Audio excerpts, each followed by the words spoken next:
Today, we're cracking open John J. Murphy's charting made easy to reveal how you can use technical analysis to navigate the markets with confidence.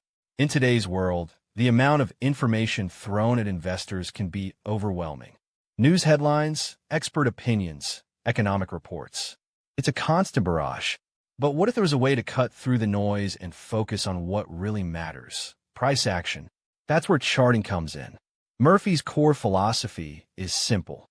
The market's collective wisdom is reflected in its price movements. All the fundamental factors, political events, even psychological biases are ultimately baked into the price you see on the screen.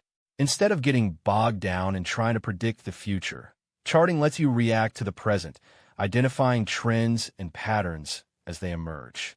Think of it like this. Imagine trying to predict the weather by analyzing every single atmospheric variable. You could spend days crunching numbers and still get it wrong. Or you could just look outside and see if it's raining. Charting is like looking out the window at the market. It gives you a direct, visual representation of what's happening, allowing you to make informed decisions based on reality, not speculation. The problem many investors face is that they rely too heavily on lagging indicators or gut feelings. They buy when everyone else is buying and sell when everyone else is selling, often at the worst possible times. This is where chart analysis provides a huge advantage. By learning to identify key patterns and trends, you can anticipate market movements and position yourself for profit. So what's the solution? It's learning to speak the language of charts. It's understanding how to plot daily bars, identify support and resistance levels, and recognize reversal and continuation patterns.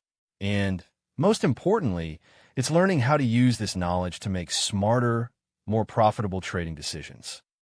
All right, let's dive into the first core concept, trends. According to Murphy, markets move in trends, and those trends tend to persist. This is a fundamental principle of technical analysis. Identifying these trends is the first step to making informed trading decisions. Think of it like surfing. You need to spot the wave before you can ride it.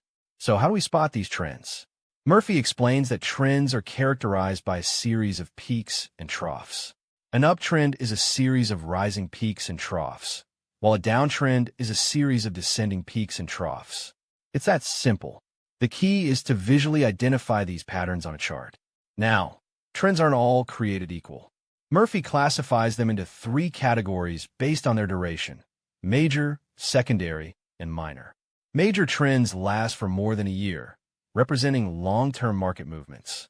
Secondary trends last from 1 to 3 months, acting as corrections or consolidations within the major trend. And minor trends last for a couple of weeks or less, representing short-term fluctuations.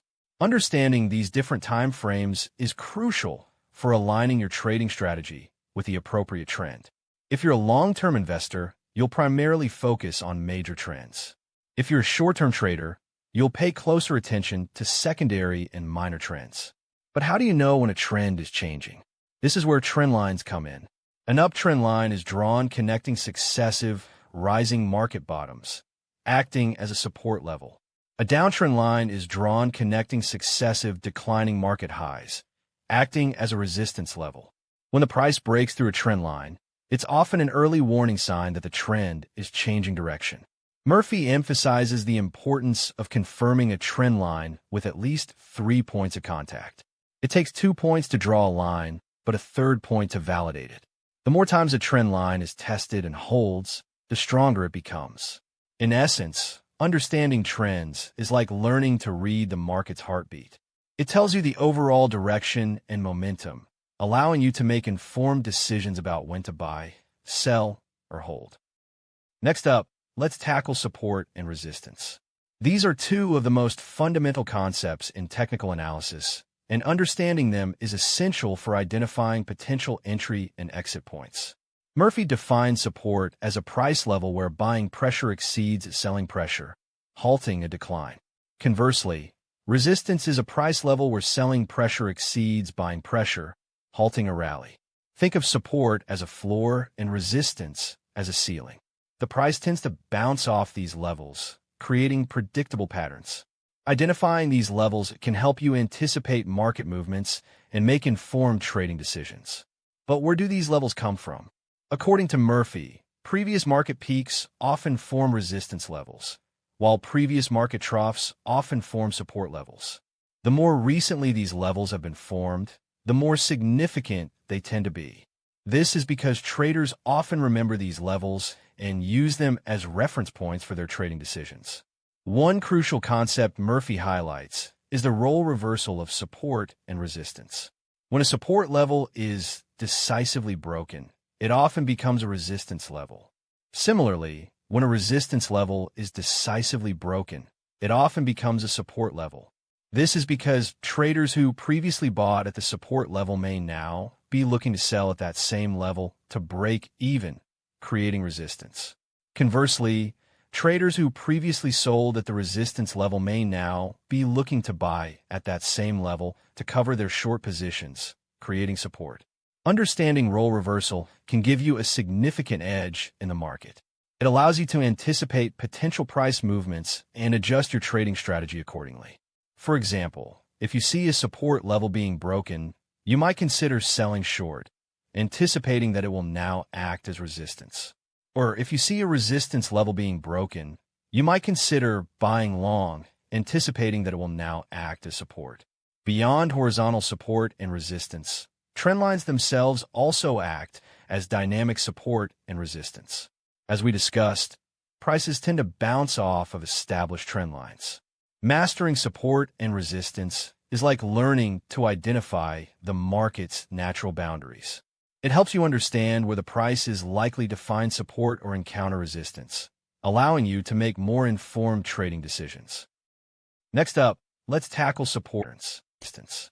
These are two of the most fundamental concepts in technical analysis, and understanding them is essential for identifying potential entry and exit points. Murphy defines support as a price level where buying pressure exceeds selling pressure. Think of it like a line. Conversely, resistance is a price level where selling pressure exceeds. Murphy explains that think of support as a floor and resistance. An uptrend, the price tends to bounce off these levels, creating predictable patterns. Identifying these levels can help you anticipate market movements and make informed trading decisions. But where do these levels come from? According to Murphy, previous market peaks often form resistance levels, while previous market troughs often form support levels. The more recently these levels have been formed, the more significant they tend to be. This is because traders often remember these levels and use them as reference points for their trading decisions. One crucial concept Murphy highlights is the role reversal of support and resistance. When a support level is decisively broken, it often becomes a resistance level. Similarly, when a resistance level is decisively broken, it often becomes a support level. This is because traders who previously bought at the support level may now be looking to sell at that same level to break even, creating resistance. Conversely, traders who previously sold at the resistance level may now be looking to buy at that same level to cover their short positions, creating support.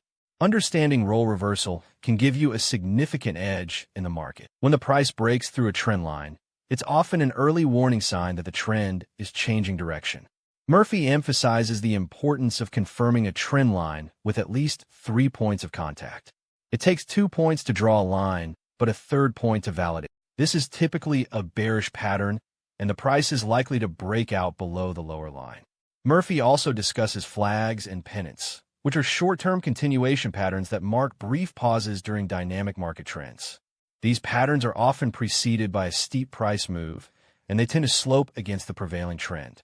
Mastering price patterns is like learning to recognize the market's subtle signals. These patterns provide clues about the potential direction of the price, allowing you to make more informed trading decisions. Now, let's put some of this knowledge into action and explore how we can OBEV is a simple yet effective way to measure buying and selling pressure by tracking cumulative volume based on price movements. Here's how it works. If the price closes higher today than yesterday, we add today's volume to the running total. If the price closes lower, we subtract today's volume. A rising OBEV suggests buying pressure, while a falling OBEV suggests selling pressure. Then, it calculates the daily price change and uses that to determine whether to add or subtract the volume from the running OBV total. Finally, it prints the last few rows of the data frame, showing the closing price, volume, and calculated OBEV. This is just a basic example, but it demonstrates how you can then use this data to backtest trading strategies, identify potential entry and exit points, and make more informed trading decisions. Remember to always backtest thoroughly and adjust your strategy based on market conditions. Murphy himself acknowledges that chart analysis is not a foolproof method for predicting the future. It's a tool for understanding market behavior and identifying potential opportunities, but it's not a crystal ball. One common pitfall is over-optimization. It's tempting to tweak your however. This can lead to overfitting, where the strategy becomes too specific to the past and fails to perform well in the future. Always remember that past performance is not indicative of future results. Another challenge is market regime changes. The market is constantly evolving, and patterns that worked well in the past may not work in the future. It's important to continuously monitor your strategies and adapt them to changing market conditions. Finally, it's crucial to remember that chart analysis is just one piece of the puzzle. It should be used in conjunction with other forms of analysis, such as fundamental analysis and risk management. Don't rely solely on charts to make your trading decisions. Always consider the broader economic context and your own risk tolerance. The journey to mastering technical analysis is a continuous process of learning, experimenting, and adapting. Now, I'd love to hear from you. What are your biggest challenges when it comes to chart analysis? What indicators do you find most helpful? 2. How can you incorporate volume analysis into your current trading strategy? 3. Share your thoughts and experiences in the comments below. Also, consider joining our online academy, where we deep dive into topics like these and help each other grow and become more effective. Until next time, happy charting.